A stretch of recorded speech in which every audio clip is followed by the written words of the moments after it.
Welcome everybody to the Sugar Geek Show. I'm Liz Merrick and today I'm doing something a little bit different.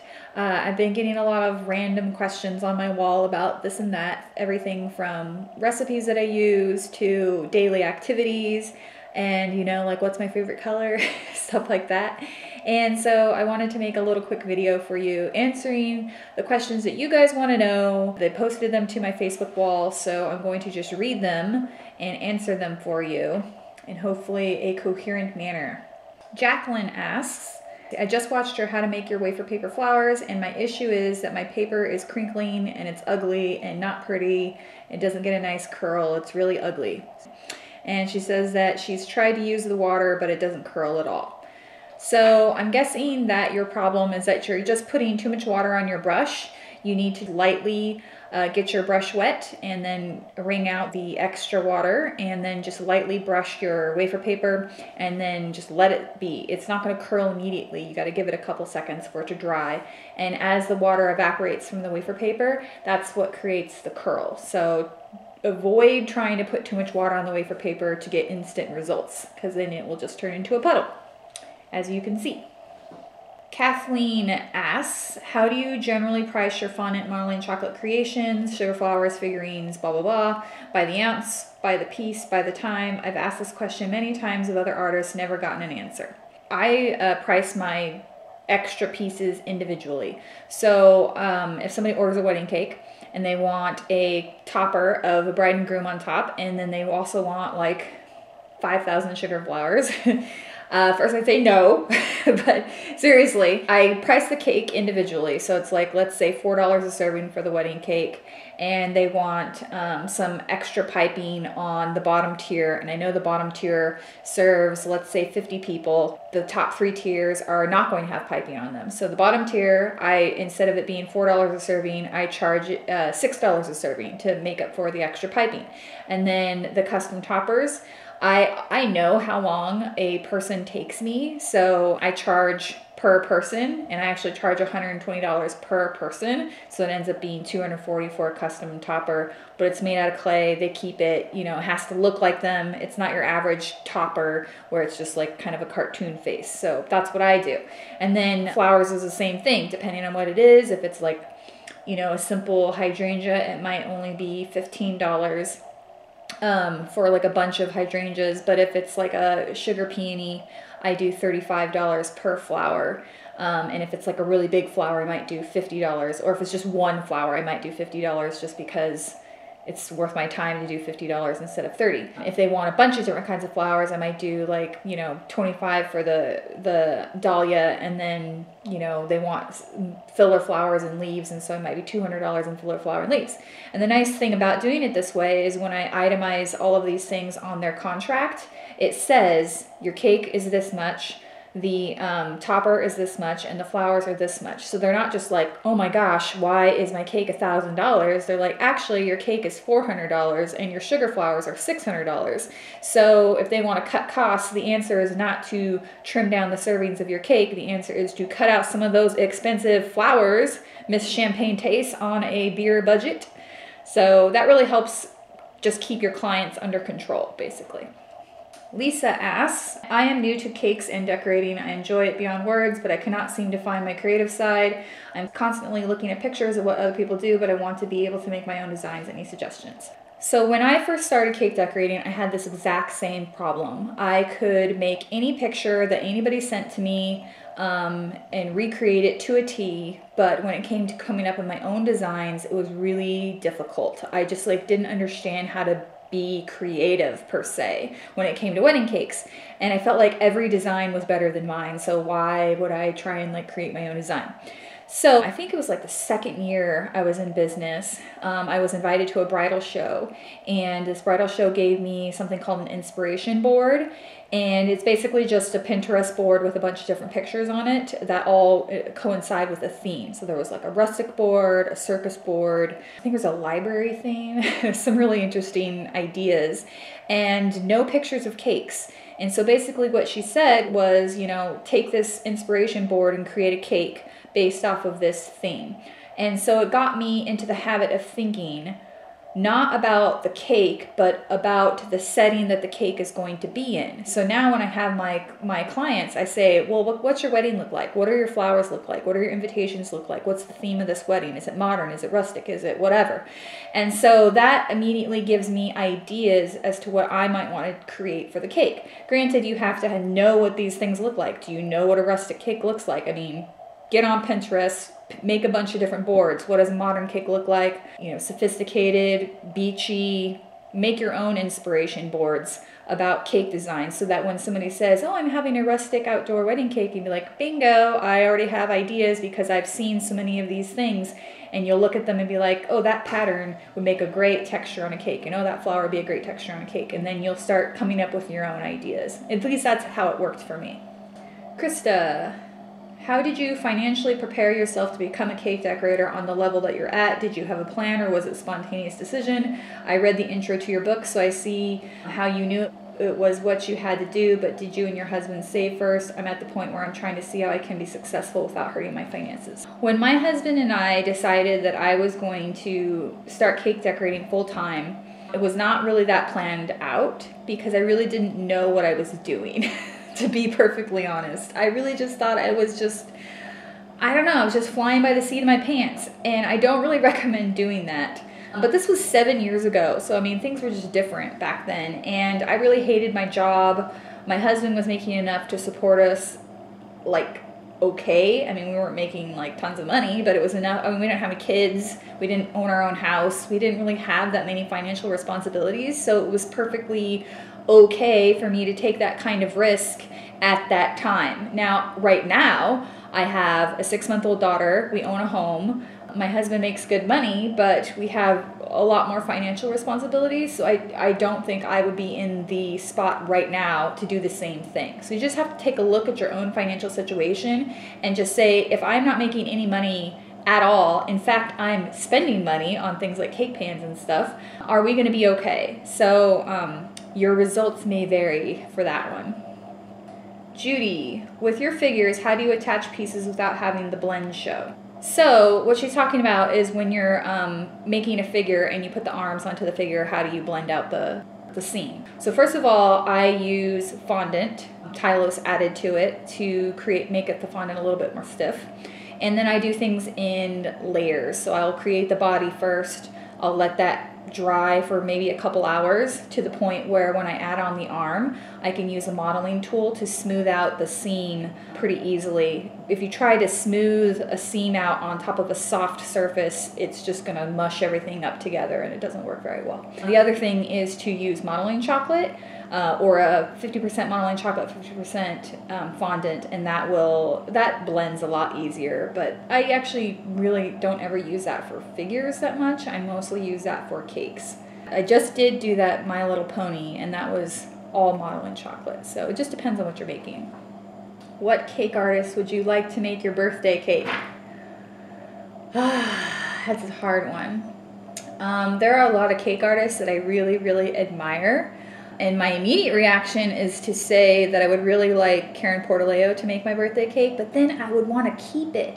So maybe if she could make me a cake that wasn't actually cake, so I could keep it forever and just look at it and keep it in my room, that would be great. But like actually like just a birthday cake, I think it'd be really cool if my friend Jessica Harris, who lives in town here, if she made me a birthday cake one of these days, because she just does it for fun and her work is fantastic, and that seems like a more realistic goal. So Jessica, I want a birthday cake. Jennifer, how to get cakes level even every time with filling. When you're stacking your cakes and you want to get them even, you have to basically be really careful with each step. So you start with chilled cakes. Now, don't give me any guff about the chilled cakes. I know there are people out there who say never chill your cakes, they cause sweating, blah, blah, blah. I live in Oregon, I chill my cakes. You're asking me how I do it. That's how I do it. I chill my cakes. So I bake them, I wrap them in plastic wrap, I put them in the fridge for a couple hours. The butter inside of them is firm, and that allows me to handle them easier. And then when they come to room temp, they're delicious again. So I make sure you're splitting your cakes really evenly. Either use something like an Agbe or another level cutting device, and make sure your layers themselves are very even. when you're putting your frosting or your filling in between your layers of cake, make sure that you're going even. And people tend to slope their spatula when they're spreading on their buttercream. So you got to really make sure that that's really straight across. And you can even use something like a level to make sure that your fillings are level as you build up. And then by the time you get to the tippy top and you do a crumb coat, everything should be pretty darn level. And then your final absolutely perfect leveling is going to come from your very top layer of buttercream. And you do use a level for that to make sure that it's perfectly level, so that when you stack your cakes, everything is straight and tipsy top. Perfect. Christina, how do you juggle working full-time on cakes and being a new mommy? Any tips on organization, calendars, etc.? Being a new mom and not being a mom and being a cake decorator is very similar, actually. I am the type of person who likes to be really busy, so I tend to overbook myself. Before I had a baby, I was always overbooked and super busy. And now that I have a baby, I'm still overbooked and super busy. And so organization is key in both things. I live by my Google Calendar. That's the way that I keep track of everything, from client cakes to when I'm supposed to be doing my shopping, to when I'm supposed to start baking, to doctor's appointments and personal things as well. So every day I wake up, I drink my coffee, I look at my calendar, and I've basically scheduled every single second of every day until the end of time. The problem is, if something goes wrong, that means I have to get that time from somewhere, which usually means late nights or early mornings. And now that I'm a mom, Avalon is, she doesn't follow calendars. She doesn't care what my schedule is. So I've really realized that when she's awake, that I just need to be with her and we do our thing and we spend time together. And then the second she goes to sleep for a nap, that's when I do my work. I don't get on Facebook. I don't procrastinate. I prep everything I need to do so that I can work efficiently the second she goes to bed. And then when she wakes up, we're back to mommy-daughter time and doing whatever. And I just spend less time doing things that don't matter, like being on Facebook or, doing laundry. What was your very first decorated cake? Do you have a picture? Did you know that you were going to be a pro at it, even one day win the golden whisk? My very first decorated cake was for my friend's daughter, her first birthday, and I absolutely knew nothing. There were no Facebook groups, there were no YouTube videos. I only knew that cake decorating existed because I actually watched Ace of Cakes on TV. So that's the only reason I even know what cake decorating is at this point. I have not grown up baking. I don't know anything about how to bake a cake. So I grab a box of cake mix. I grab a can of lemon frosting. I'll never forget. It smelled so gross. And to think I fed to that someone's baby. Ugh. I didn't even know how to make circles out of fondant. Like, I didn't know what fondant was, really. So I used fondant. I guess I just didn't realize how to make circles. So I took a piece of fondant, covered my box cake rounds, filled it with frosting. The frosting was like super thin and slippery. It would just slide off the edges of the cake. There was like no, smoothing this. It was like the consistency of peanut butter, but even looser. It was really gross. It was like slimy. And it just smelled like really gross lemons. But anyways, so I filled the cake, I covered it in fondant, I made this really horrible bow, I stuck some big sprinkles on the sides of it because I didn't know how to make the circles. The bow was like sad and flat, and then I put a plastic duck on top. But it was just for like a smash cake. It was really interesting practice. I really enjoyed it, at the time, but looking back, it's just like, wow, that was bad. I did not know at the time that I was going to be a pro cake decorator. I just was doing something for fun. And if you know me, you know that I tend to try things a lot and they don't usually stick. So I have made murals, I've done portraits, I've sewn, I've made jewelry, I've done pretty much every kind of crafting that there is. So I think at the time I just thought it was like another thing that I was going to try, and I'd get bored of it and then I would move on to the next thing. So I really did not know that it was going to be my thing. Joanna, just saw your LMF fondant tutorial. How else can I heat the Wilton fondant other than a microwave? You can't? I don't know how else you would be able to heat fondant other than sticking it on top of an electric blanket, maybe? I don't know. You're gonna have to just use your hands. Or buy a microwave, it's like 50 bucks. Come on, people. Don't cheap out. Lisa, any chance you'll come and teach in Washington State, specifically Bellevue? Okay, my house. Really, the greater Seattle area in general. I would love to take a class from you. Yes, I would love to come to Seattle and teach. I just need a place to teach at. So if you know of a cake decorating studio or school that houses cake decorators to come and teach, then send them my way and we'll set up a class. Can you move to Milwaukee, hire me, and teach me everything you know? This is from Ashley Todd. No, I am not moving to Milwaukee. Seriously, what type of buttercream frosting works best to get super smooth or pipe scrolls with? Do you have a recipe?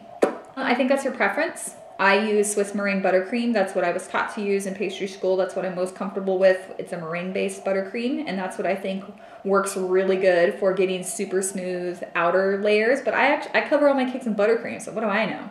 I know some people use ganache, and they put fondant over that.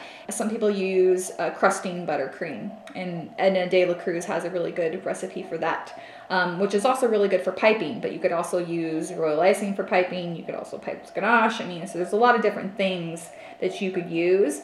And really people ask all the time, what's your recipe for this? What's your recipe for that? You need to just try some stuff. Like there is no magical recipe out there that's like, this is the recipe that fixes all the problems. You just need to look up some recipes, try them out, and practice your piping, and you will eventually find something that works for you. Nobody ever likes that answer. How do you make gum paste? Naranjani. I use Nicholas Lodge's gum paste recipe. Melody Meadows. Do you ever just want to say, forget this cake stuff, it's taking too much time away from being with Avalon?